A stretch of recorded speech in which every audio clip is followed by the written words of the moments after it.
Assalamualaikum warahmatullahi wabarakatuh. Baiklah, perkenalkan saya Siti Wandari dengan NIM 2402 Baiklah, saya di sini akan menjelaskan sejarah teater.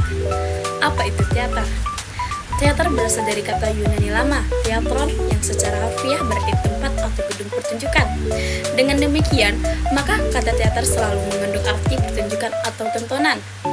Seni teater menurut Ahmad Yasid, teater berasal dari kata Yunani teatron yang berarti tempat pertunjukan. Kata teater tersendiri mengacu kepada sejumlah hal, yaitu drama, gedung pertunjukan, panggung pertunjukan, kelompok pemain drama, dan segala pertunjukan yang dipertontonkan. Baiklah, selanjutnya yaitu saya akan menjelaskan sejarah drama. Kata teater berasal dari kata Yunani teatron. Kata Yunani teatron secara longgar diterjemahkan sebagai instrumen untuk, sedangkan ti berarti melihat.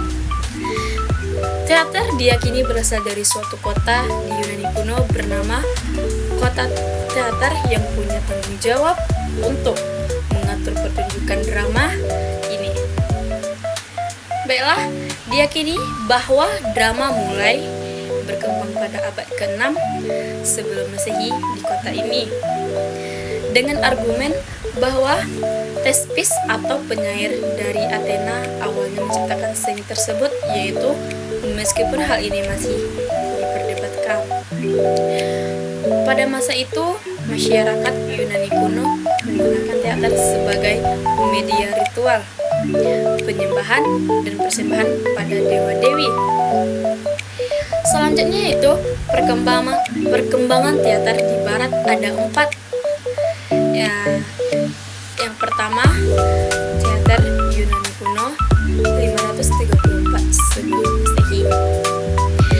Teater ini punya 3 bentuk drama, yaitu tragedi atau tentang kejatuhan pahlawan, komedi, cerita lucu yang menghibur, dan satir, sindiran terhadap tragedi atau kejadian di masyarakat. Gaya yang kedua yaitu teater zaman Renaissance di Inggris tahun 1500 sampai dengan 1700 Masehi. Teater di zaman Renaissance di Inggris, teater ini mengangkat tema yang sama dengan teater Yunani kuno, namun dengan penggambaran yang lebih megah lagi. Salah satu tokoh teater yang terkenal pada zaman ini adalah William Shakespeare. Yang selanjutnya yaitu adalah yang ketiga, teater zaman Renaissance di Prancis tahun 1500 Masehi sampai dengan 1700 Masehi. Teater ini beranjak dari teater Yunani kuno dengan nama yaitu neoklasik, dengan gaya yang lebih halus, anggun, dan mewah. Di zaman ini muncullah Molière yang sama terkenalnya dengan William Shakespeare. Yang keempat yaitu komedi dell'arte di Italia. Teater ini berkembang di Italia pada abad ke-16, yang juga berkembang di lingkungan luar istana. Pemerannya memakai topeng, ucapannya spontan, diselingi tarian dan nyanyian yang juga berisi satir. Baiklah, selanjutnya saya akan menjelaskan teater di Asia. Teater di Asia ada 4, sama seperti teater Yunani kuno yang awalnya untuk ritual dan pertunjukan. Teater di Asia juga berkembang untuk hal tersebut. Setelahnya baru perkembangan menjadi pertunjukan rakyat. India dianggap sebagai pelopor dari teater tertua di Asia, yaitu pada abad ke-8 Masehi.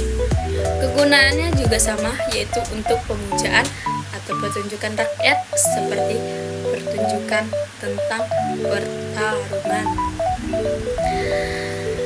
Selain itu, teater tradisional Asia juga berkembang seperti di negara Cina yang disebut opera pada tahun 618 sampai dengan 907.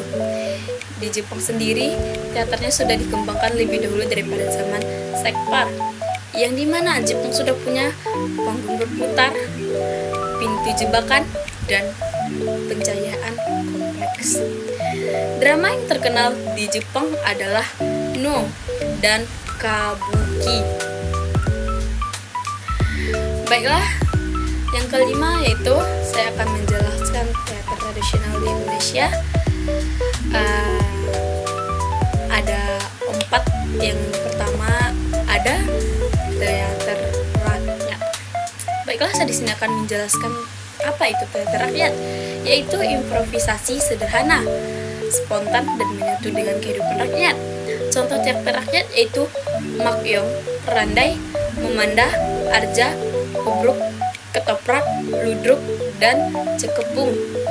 Yang selanjutnya ada teater klasik. Teater ini sifatnya sudah mapan, artinya segala sesuatu sudah teratur. Ada jalan cerita, pelaku yang terlatih, gedung pertunjukan yang memadai, dan tidak lagi menyatu dengan kehidupan rakyat. Misalnya wayang orang dan wayang golek. Selanjutnya ada teater transisi. Penjelasan teater transisi yaitu merupakan teater yang bersumber dari teater tradisional, tetapi gaya penyajinya sudah dipengaruhi oleh teater barat. Jenis teater seperti komedi Istanbul, sandiwara, Dardanella, sandiwara Sri Mulat. Selanjutnya yang terakhir ada teater modern. Baiklah, teater ini merupakan drama yang dipentaskan berdasarkan naskah. Pemain menghafalkan dan menirukan segala pertunjukan yang tertera dalam naskah.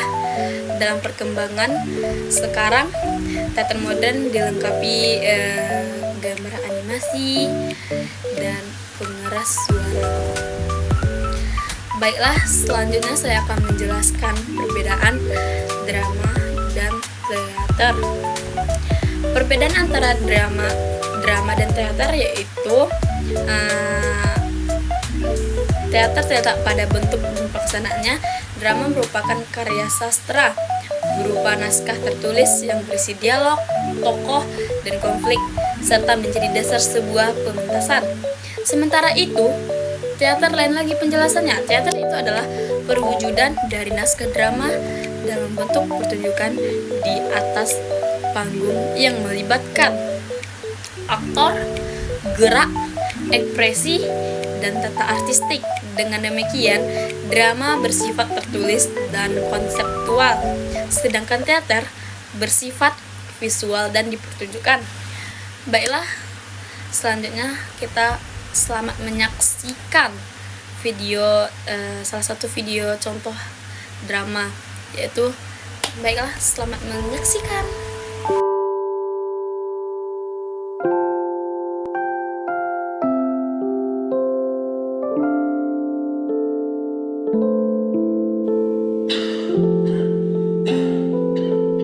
Pak, obatnya dijual dulu, masih kan? Obat sudah habis sejak kemarin. Ya nunggu duit terkumpul dulu, nanti tak belikan lagi. As, si mbahmu tolong ambilkan unjukan. Itu juga gara-gara bapak semalam itu begadang larut malam dengan Pak Marto. Membicarakan apa toh sebenarnya? Banyak hal.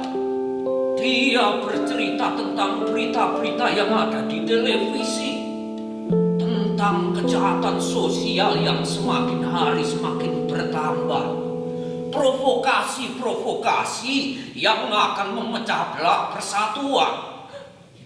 Untung saja televisi kita rusak. Jadi dalam beberapa bulan ini aku tidak melihat berita-berita busuk itu. Monggo Mbah, janganipun. Matur suwun ya Cahayu. Bu, sudah ditagih bayar SPP, sudah nunggak hampir 1 semester. Apa sebaiknya Asri berhenti sekolah saja, biar bisa bantu ibu? Apa? Jangan pernah berpikir kamu itu untuk mandek sekolah. Seharusnya kamu itu pikirkan untuk lulus sekolah, kuliah, baru cari kerja. Lulusan sarjana saja sekarang bukan jaminan dapat kerja enak. Lah kok kamu berpikiran mau mandek sekolah?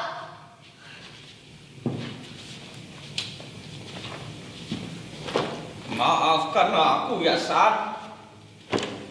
Sekarang aku di rumah ini hanya menjadi bebanmu saja.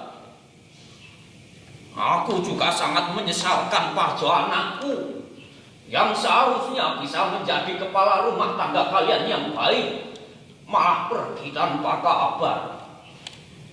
Kalau saja fisikku masih kuat, pasti aku akan membantumu untuk memenuhi kebutuhan hidup ini. Pada waktu muda, fisik Simbah begitu kuat. Apa tidak benar, Mbak, menggotong tanduk Jenderal Sudirman semasa bergerilya? Kami itu berdelapan, Dok. Bergantian menggotong tanduk Pak Herman. Baiklah, di sini saya akan membacakan kesimpulan dari sebuah tentang sejarah teater tersebut.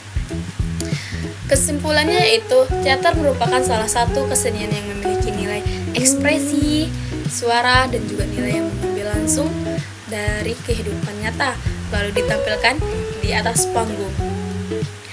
Walaupun kesenian ini tergolong mudah, namun itu merupakan salah satu kesenian yang harus kita jaga dengan baik, dan teater Yunani kuno merupakan pelopor dari segala teater di dunia.